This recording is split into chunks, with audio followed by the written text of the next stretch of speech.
एक आधारित एक संगीत नाटिका मी माणिकप्रभू युवा मंडळ ठाणे यांच्या वतीने सादर करण्यात येईल। आपण ह्या लीलांचा आस्वाद घ्यावा जेणेकरून आपल्याला प्रभूंच्या व्यक्तिमत्वाची ओळख होईल। जय गुरुमाई। प्रभूंच्या कृपेने आमच्या समूहाला ही प्रभूंची नृत्य सेवा, नाटिका सेवा, नाट्य सेवा हे करण्याचं भाग्य आता 3 ते 4 वेळा लाभलेलं आहे। मला वाटतं चौथी वेळ आहे। सर्वप्रथम अतिशय छोट्या प्रमाणात आम्ही श्रीजींच्या दौऱ्यादरम्यान प्रभूंची जन्मकथा आणि बाललीला अशा सादर केल्या होत्या आणि तोच कॉन्सेप्ट तेच नंतर माणिकनगरला दत्तजयंती उत्सवात आम्हाला सेवा करण्याचा अवसर मिळाला होता प्रभू कृपेने श्रीजींच्या आशीर्वादाने। आणि त्यानंतर गेल्या वर्षी मी माणिकनगर नावाचा एक थोडा आगळा वेगळा ऑडिओ व्हिज्युअलचा ची मदत घेत असा एक माणिकनगर विषयी, संस्थानाविषयी आणि सगळ्या पीठाधिपतींविषयी आम्ही इथे माहिती सादर केली होती। आणि यावर्षी पुन्हा आदरणीय चैतन्यराजांच्या सुचविल्याप्रमाणे आम्ही पुन्हा एकदा प्रभूंच्या दिव्य लीला घेऊन आलो आहोत। बाललीला झाल्या होत्या, आता थोड्याशा पुढे युवावस्थेच्या प्रभूंच्या लीला सादर करणार आहोत। यावर्षीचं थोडंसं एक जे वेगळेपण आहे ते फक्त मला सांगायचं आहे की नरेशन जे आमचं असणार आहे तर थोडंफार गद्यामध्ये असेल, पण प्रभूंचं जे चरितामृत आहे, जे पारायण प्रतची आहे, ज्याचं आपण पारायण करतो, त्या चरितामृतातल्या काही ओव्या घेऊन सुद्धा आम्ही बरंचसं नरेशन केलेलं आहे। काही गायल्या जातील, काही बोलल्या जातील, तर हे थोडं वेगळेपण आहे। पहिल्यांदाच हा प्रयोग करतोय। प्रभूंची कृपा आहे, महाराजांचे आशीर्वाद आहेत। आपण पण सगळ्यांनी सांभाळून घ्या। बऱ्याच टेक्निकल गोष्टींची यावेळेस मदत लागते, ते कमी जास्त झालं तर सगळ्यांनी सांभाळून घ्या। तर महाराजांची आज्ञा घेऊन आम्ही कार्यक्रम सुरू करतो।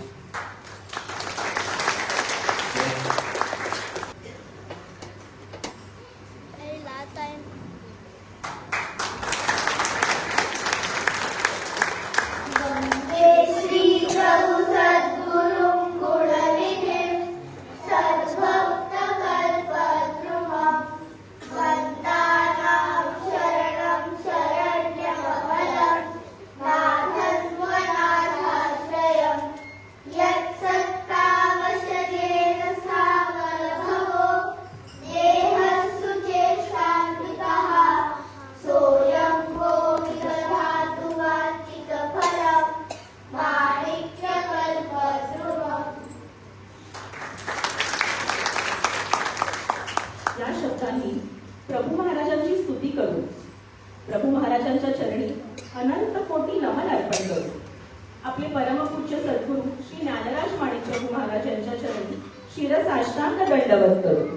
तसेच येथे जमलेल्या आपण सर्व सद्भक्तांच्या अंतरी वास करीत असलेल्या सर्वांतरी श्री माणिक अशा प्रभूला सप्रेम नमस्कार करून सहर्ष सादर करीत आहोत एक नृत्य नाटिका मेरे प्रभुराज आए हैं।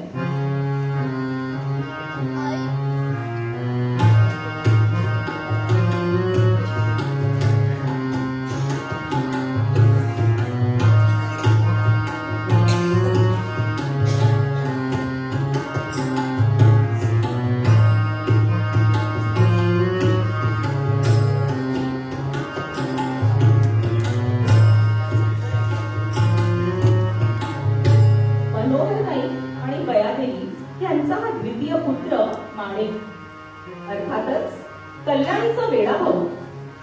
या भाऊच्या अनेक बाललीलांमधून त्याच्या माता पित्यांना झालेल्या दृष्टांताची म्हणजेच हा वेडा भाऊ साक्षात दत्तगुरूंचा अवतार असल्याची अगदी पक्की साक्ष जनमानसाला मिळाली होती। आता मात्र वेळ आली होती जग कल्याणासाठी कल्याण शहर सोडण्याची, घरादाराचा आणि नातेसंबंधांचा त्याग करण्याची। आपल्या मामाच्या दुरुक्तीच्या निमित्ताने 16 वर्षांच्या माणिकने आपल्या घराचा कायमचा परित्याग केला। जाता जाता प्रभू विना कोण कुणाचा वाली हे आपले पहिले पद रचले आणि तेव्हापासून माणिकच्या नावापुढे प्रभू हे संबोधन शाश्वत झाले।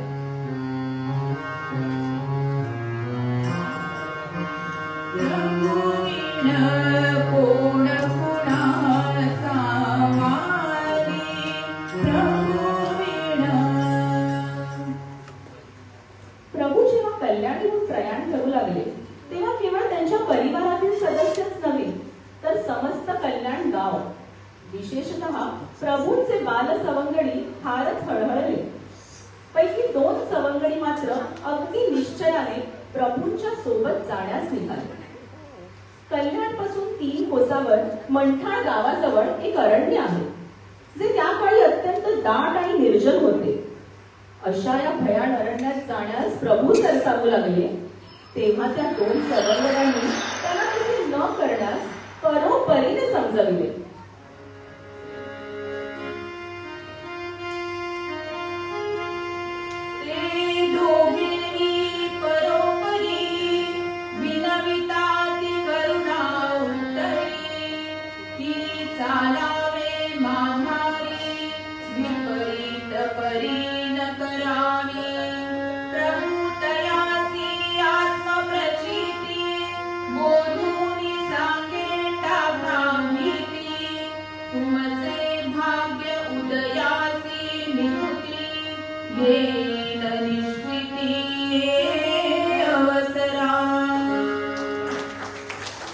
प्रभूंच्या या वचनावर विश्वास ठेवून ते दोघे आधी तर प्रभू मागोमाग चालत राहिले, परंतु पुढे एका गुहेमध्ये प्रभू शिरले. घाबरत घाबरत का होईना ते दोघेही त्या गुहेत शिरणार इतक्यात परंतु आतील गुहेतून ऐकू आले भयंकर गर्जन. ऐकून घाबरले दोघे जण, म्हणती व्याघ्र निर्घृण असावा. भीतीने कापती थर थर थर थर सोडून प्रभूचे धोतर पदर. पळत पळत घेती माघार, गुहे बाहेर येती त्वरे. धाडकन आवाज कानी आला तयासी गुहेतूनी. चवेची वाघाची गर्जन निधनी. पडता भिवनी पळती त्वरे. पडता भिवनी पळती त्वरे. पडता भिवनी पळती त्वरे. त्यांना असे वाटले की वाघाने प्रभूंना उडी घालून घात केला असावा. भीतीने गर्भगळीत होऊन त्यांनी कल्याण गाठले. घडल्या प्रकाराची वाच्यता मात्र कोणापुढेही केली नाही. 2-1 महिन्यांनी त्याच अरण्यातील अमृतकुंड नावाच्या अत्यंत प्राचीन तीर्थक्षेत्री हे दोघे शंकर दर्शनास निघाले. आणि अमृतकुंड जवळ येताच समोर कोण दिसावे तर साक्षात माणिक प्रभू.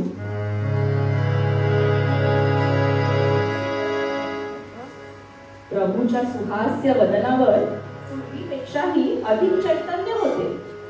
अंगकांती सुद्धा अधिक तेजपुंज दिसत होती. उजव्या हातात दंड आणि डाव्या खांद्यावर झोळी घेतलेल्या प्रभूला पाहून त्यांच्या आश्चर्याला सीमाच राहिली नाही.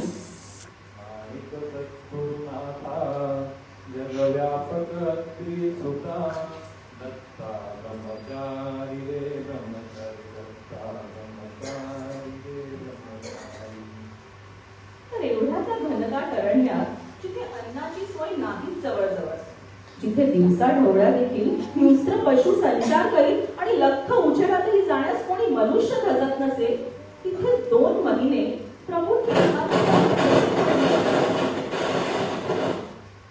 असा प्रश्न त्या दोघांनी प्रभूंना केला. त्यावर प्रभू उत्तरले, न घाबरता माझ्या मागे आला असता तया प्रसंगे. कळले असते सारेची उगे. आता उपयोग काय त्याचा. आता गमावला तो प्रसंग. नाही तुम्हासी योगायोग.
महिन्यामध्ये अमृत कुंडाजवळील मंठाळच्या त्या अरण्यात असे काय घडले होते की ज्यामुळे प्रभूच्या ठाई असलेली दिव्य ऊर्जा अधिकच वृद्धिंगत झाली होती.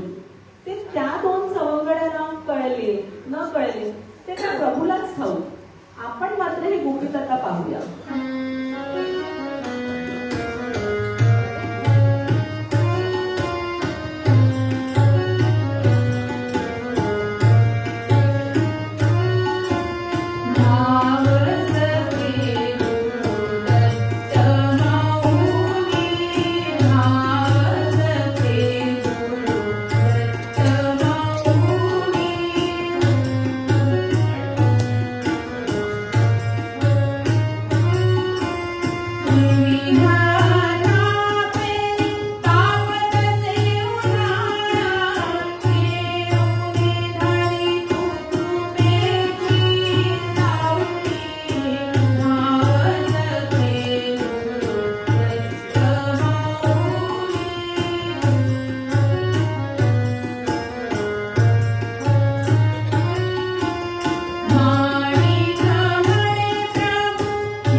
क्षेत्रांना प्रथम भेटी दिली. कल्याणपासून 6-7 कोसांवर असलेल्या चाळकापूर येथील स्वयंभू मारुतीचे मंदिर हे त्यापैकीच एक. हे मंदिर ज्या परिसरात होते त्या परिसराचे वर्णन करताना चिज्वल प्रभू म्हणतात, श्वापद सर्पों से भरा हुआ निर्जन वन था. श्वापद सर्पों से भरा हुआ निर्जन वन था. उस घन अरण्य में मंदिर एक पुरातन था. था चोरों और लुटेरों का भय. था चोरों और लुटेरों का भय सदा वहां. थे मंडराते जन नहीं रात्रि में कदा वहां. त्यातून येथील मारुतीरायाचे रूप सुद्धा फार उग्र. त्यामुळे केवळ दर्शनार्थीच नाही तर पुजारी देखील दिवसा उजेडीच मंदिरात येत असत. सायंकाळ होण्याआधी सर्वांची पांगापांग होऊन नंतर एकही मनुष्य तेथे फिरकत नसे. येथे प्रभू येऊन पोहोचले तेव्हा वेळ रात्रीची, अनुषंगाने एकांताची होती. प्रभू कोणत्याही क्षेत्री गेले तरी त्या त्या दैवताप्रती त्यांचा भक्तिभाव अगदी उत्तम पडून येत असे.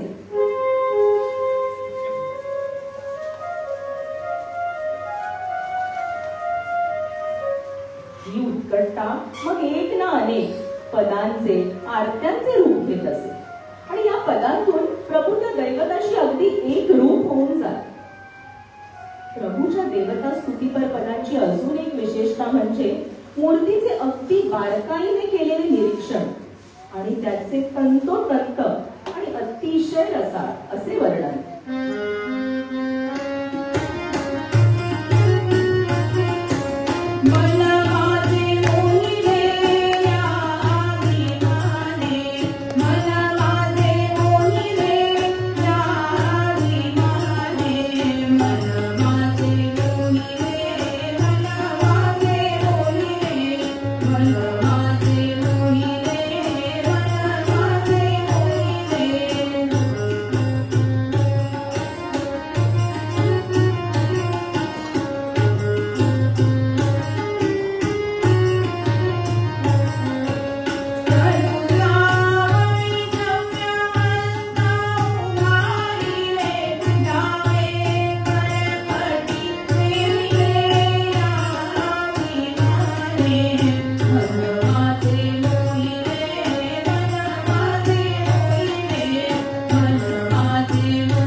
मारुतीरायाला प्रार्थना केली, इस विकट रात्रि में मेरी रक्षा तुम कर लो, इस विकट रात्रि में मेरी रक्षा तुम कर लो और मेरी गठडी अपने मस्तक पर कर लो. आणि असे म्हणून चक्क आपल्या जवळचे गाठोडे मारुतीरायांच्या शिरावर ठेवून दिले. अशा प्रकारे आपल्या जवळील अल्पशा चिन्नसांचा समस्त भार मारुतीरायाच्या शिरी ठेवून प्रभू स्वतः देवळाच्या एका कोपऱ्यात स्वस्थ झोपी गेले. सकाळी नित्यक्रमाने सर्वप्रथम पुजारी देवळात आले. मागोमाग भाविकांचे आगमन सुरू झाले. पुजाऱ्याने लगबगीने पूजेची तयारी सुरू केली. मूर्तीवरील निर्माल्य काढीत असताना अचानक हे विचित्र दृश्य त्याला दिसले. गाठोडे त्याच्या मस्तकावर वाहता कोपा आला अनिवार्य. उतरुनी पाहता वस्त्रे समग्र दिसती साचार मानवाची. कोणे केले हे अपकृत्य म्हणून शोधिती मंदिरात. कोणी केले हे अपकृत्य म्हणून शोधिती मंदिरात. कोपऱ्यात प्रभू निद्रिस्त असे घोरता आढळला. लोक दटाविती उठवून कोण कैसा आलाचे कुठून. देव मस्तकी काय कारण गाठोडे ठेवून देसी पा. हे सर्व जिन्नस तुझे दिसत आहेस कोण तू, कुठून आलास आणि हे असं अपकृत्य करण्यास लाज लज्जा भीती काहीच म्हटलं नाही तुला. या निर्जन अरण्यात चोरटे लोक असतात. ते माझे कपडे चोरून येतील. सर्व मी सांभाळण्यास त्या मारुतीजवळ दिले होते. दर्शनास येणाऱ्या भक्तांच्या अहिताचे रक्षण करणे त्या मारुतीरायाचे कर्तव्य आहे असे वचन त्याने प्रभू रामचंद्रांना दिले होते. त्यामुळे आणि या वचनाची पूर्तता तो आनंदाने करीत आहे. त्यामुळे लज्जेचा किंवा भीतीचा प्रश्नच कुठे येतो. संपूर्ण जगाचं रक्षण करणारा माझ्या छोट्याशा गाठोड्याचे रक्षण नाही करणार. सर्व लोक संतापून प्रभू शिवीगाळ करून मारू लागले.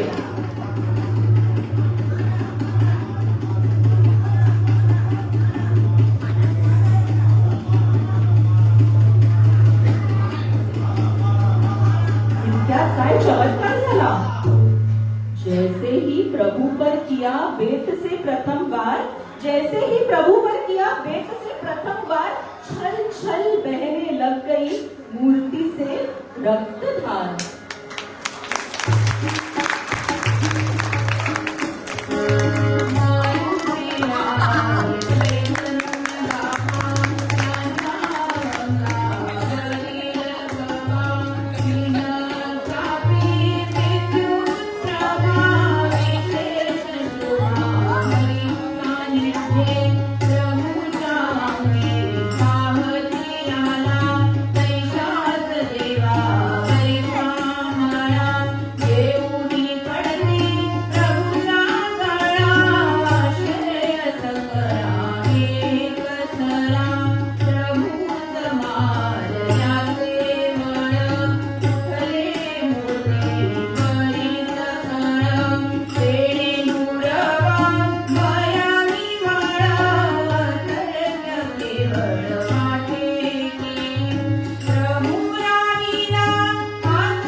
भव भय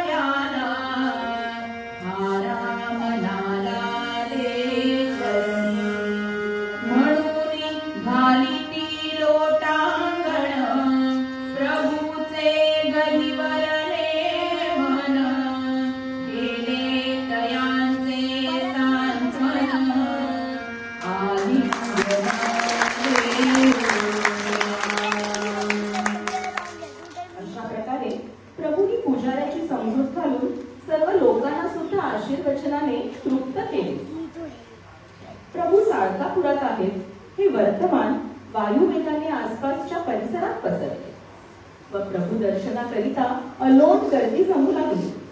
पूजा अर्चा, आरती, भजन, तीर्थप्रसाद असा नित्यक्रम चालू राहिला. आणि या भयावह ठिकाणास जत्रेचे स्वरूप येऊ लागले, एखाद्या सुमंगल व प्रफुल्लित क्षेत्राचे स्वरूप येऊ लागले.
तुळजापूर अशा अनेक क्षेत्री प्रभूंनी भेट दिली.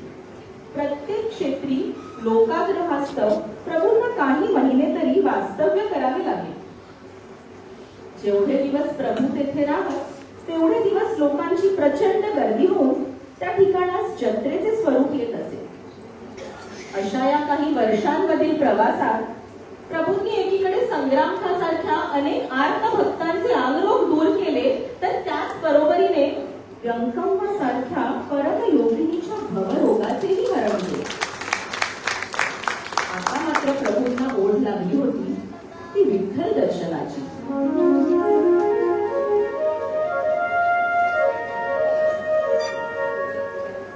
प्रभू काही शिष्यांसमवेत पंढरपूर जवळ पोहोचले. वेळ रात्रीची होती आणि चंद्रभागेला भयंकर पूर आला होता. आसपास राहावयाचीही काही सोय म्हणून नव्हती. आता कसे व्हावयाचे या विचाराने सर्वजण चिंतित झाले. अर्थातच प्रभू अगदी सुनिश्चल आणि स्वस्थ होते.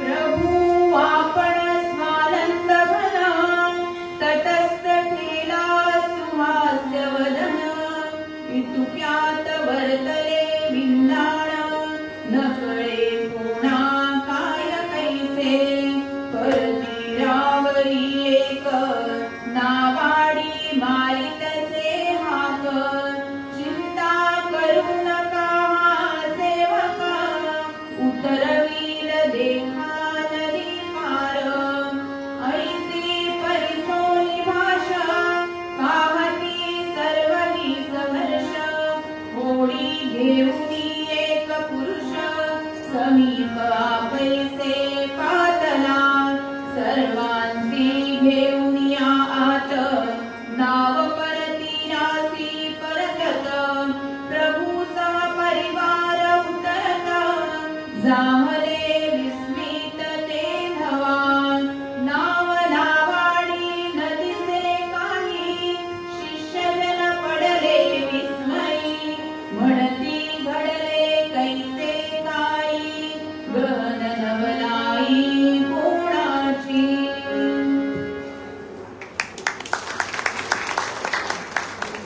तर अशा विस्मयकारक प्रकारे प्रभू पंढरपुरात प्रवेशले. काही दिवस स्वतःची ओळख गुप्त ठेवून वाळवंटातच राहिले.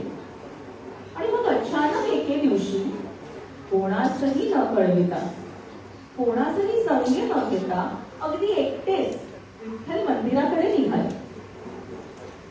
आणि वेश सुद्धा फार विचित्र धारण केला होता. विचित्र म्हणजे कसा? जसा एखादा दिसे वेडा. जसा एखादा दिसे वेडा, वेशही बावळा घाणेरडा. जसा एखादा दिसे वेडा, वेशही बावळा घाणेरडा. दिसे समाजा वरपडा, त्याच बापुडा अंत्यज सम. जसा एखादा दिसे वेडा, वेशही बावळा घाणेरडा. दिसे समाजा वरपडा, त्याच बापुडा अंत्यज सम. बडवे मंडळींना सहज वाटला हा अंत्यज. म्हणून तयासी प्रतिबंध, करीती निर्वेध आत शिरण्या. प्रभू म्हणे हा देवाधिदेव, प्रभू म्हणे हा देवाधिदेव, यासी सर्व प्रिय मानव. तेथे कैचा कृत्रिम भाव, भेद सर्व व्यर्थ असती. परमेश्वराला सर्व भक्त एक समान आहेत, त्याच्याकडे भेदभाव नाही. मग आपण मनुष्यामध्ये तो का करावा? व्यवसायातील कनिष्ठ परमेश्वराच्या द्वारी कशा करतात? समोर साक्षात दयाघन विधू म्हणून उभी असतात. तिच्या दर्शनाची मुळा काही निवडक मानवांनाच का बरे?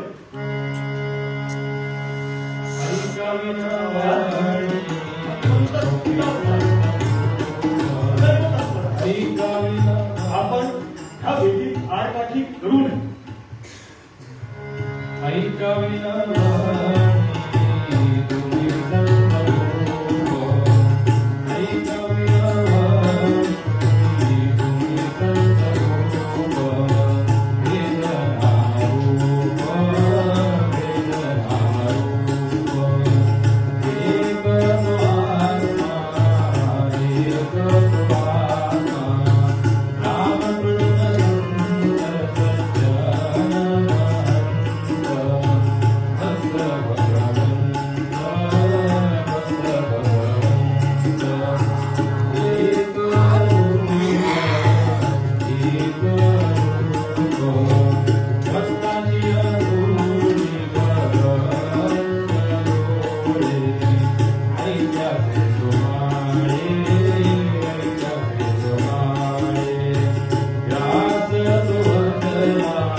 गचांडी बडवे जन. गाभाऱ्याच्या पवित्र स्थानी तेथे कैचा हा विचित्र प्राणी.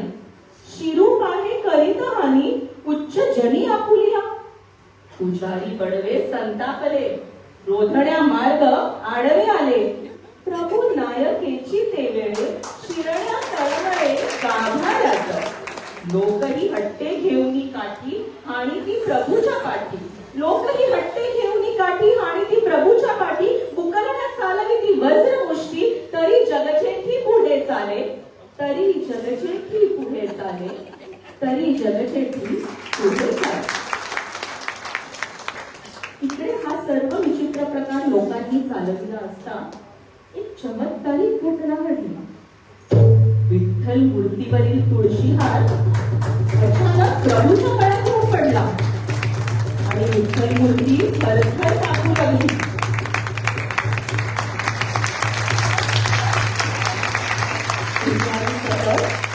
सर्व लोक भयभीत झाले. इतक्यात गर्दीतील एका व्यक्तीस प्रभूंची ओळख पडली आणि हे श्री माणिक प्रभू असल्याचे ती सर्वांना सांगू लागली. त्यांनी प्रभूंना मारहाण केली. त्या लोकांना पश्चाताप होऊन त्यांनी प्रभूंच्या चरणी लोटांगण घातले. पुजाऱ्यांनी प्रभूंना मोठ्या आदराने गाभाऱ्यात नेले आणि प्रभूंकरवी विठ्ठलाची आरती करवली.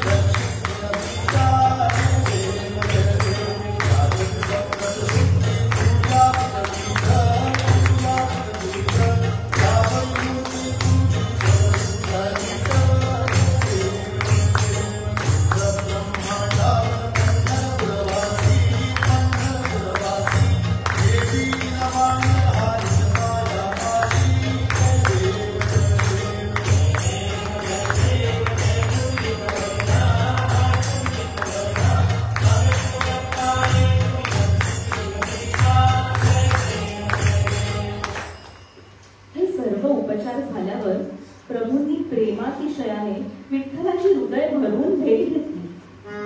त्या भेटीतील विलक्षणता वर्णू जाता वाचाच काय पण मती सुद्धा कुंठित होऊन जाते. भेट श्री गणनी भेट श्री गणनी प्रभू आणि पांडुरंग गोड भक्ता भगवंत अमाची तरंग.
पंढरपूरहून निघून पुणे मार्गे प्रभू गिरनारावर गेले आणि तेथून मग उत्तरेकडील प्रयाग, काशी, गया, हरिद्वार, गंगोत्री, बद्री, केदार अशा सर्वच प्रमुख तीर्थक्षेत्रांना भेटी देऊन पुन्हा दक्षिणेकडे वळले.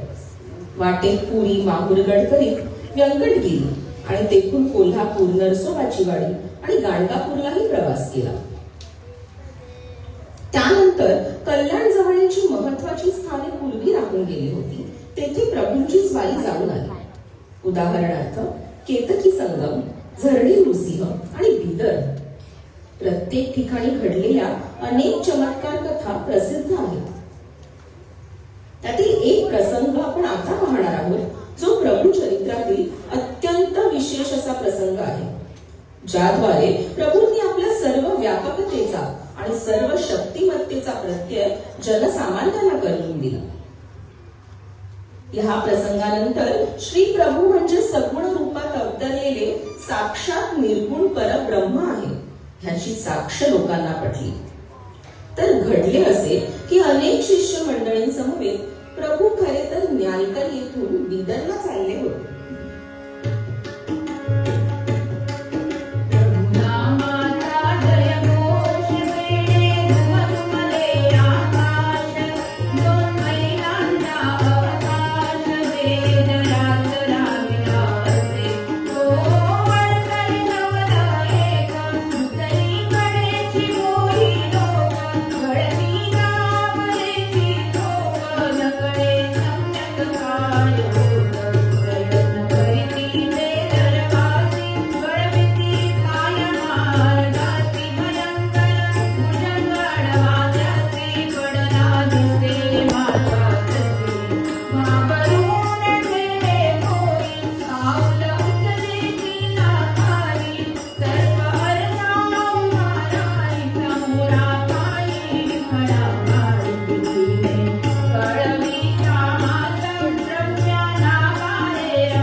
त्यानुसार त्या सर्पाच्या मागे मागे प्रभूंची स्वारी झरणी नृसिंह या जागृत क्षेत्री पोहोचली आणि तेथे पोहोचताच सर्प गायब झाला. प्रभूंनी मग काही दिवस येथेच मुक्काम करावा असे ठरवले. तेथे बिदरमध्ये मात्र प्रभू येणार म्हणून सर्व लोकांनी भरपूर तयारी चालवली होती.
कधी भेट अशी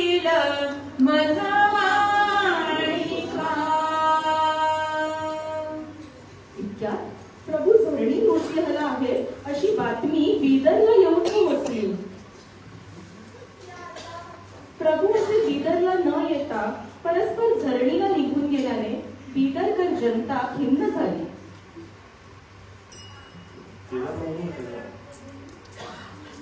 झरणीला जाऊन निदान प्रभू दर्शन घ्यावे आणि प्रभूंना पुन्हा एकदा बिदरला येण्याचे निमंत्रण द्यावे असा विचार करून मंडळी झरणीला जायला निघाली.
ब्राह्मण क्षत्रिय वैश्य शूद्र अखिल जातीय हिंदू मात्र तैसेची मुसलमान भक्तवर प्रार्थिती साचार प्रभू लागी. सर्वांचे बोलणे ऐकत स्वानंद घन बैसले डुलत. सर्वांचे स्वीकार करीत आमंत्रणाते एक वेळे. जो कोणी मला आपल्या घरी चला म्हणून म्हणेल त्यांच्या घरी उद्या 2 प्रहरी येऊन मी पूजा स्वीकार करेन.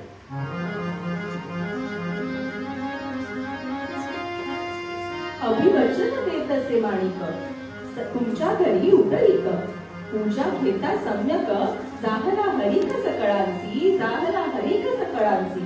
उल्हास वाढला थीट परतले घरा झटपट.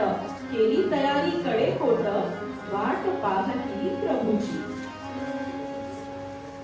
दुसरे दिवशी शिष्यमंडळींनी बिदरला जाण्याची तयारी सुरू केली. इकडे झरणीचे शिष्यमंडळी एकची धांदल उसळली. बिदरास निघण्याची झाली घाई उतावळी धावपळे. जाहली वेळा मध्यान्न म्हणून मेळ्या सिद्ध करून फडशी खांद्यावरी टाकून इतरेशाने सिद्ध झाले. परंतु प्रभू दिसे स्वस्थ शय्येवरी गाढ निद्रिस्त. न कळे कवणा ह्याचा अर्थ म्हणून अस्वस्थ लोकसर. अशा अवेळी प्रभू का बरे झोपले हे कोणालाच उमगत नव्हते. भक्तांना सांगून ठेवलेली वेळ जवळ येत होती परंतु प्रभूला उठविण्यास कोणीही धजत नव्हते.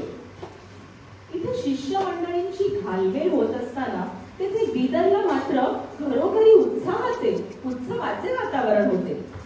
साधू संत येती खरा तोच आम्हा दिवाळी दसरा अशी शोभा प्रत्येक घरात होती. कारण दिलेल्या शब्दानुसार बरोबर 2 प्रहरी प्रभूंचे आगमन प्रत्येका घरी झाले होते.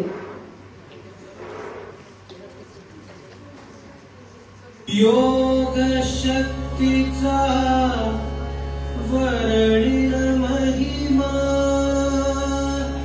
वंदुनी गुरुमाणिका की झाला विश्वरूप आका.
प्रभू आपल्या घरी नुकतेच येऊन गेले असे जो तो सांगू लागला.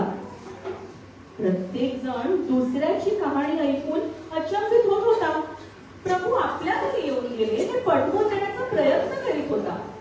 नक्की काय घडले, कसे घडले, कोणाला काही समजेनासे झाले आणि प्रभूंकडे जाऊनच याचा सोक्षमोक्ष लावावा असे अखेर ठरले.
अहो अशक्य आहे. 2 प्रहरीच्या प्रभूंना येथे झडीमध्ये झोपलेले आम्ही स्वतः पाहिले होते. बरे, आपण जर म्हणता की प्रभू बिदरला 2 प्रहरी घेऊन गेले तर आपण पुन्हा येथे त्वरित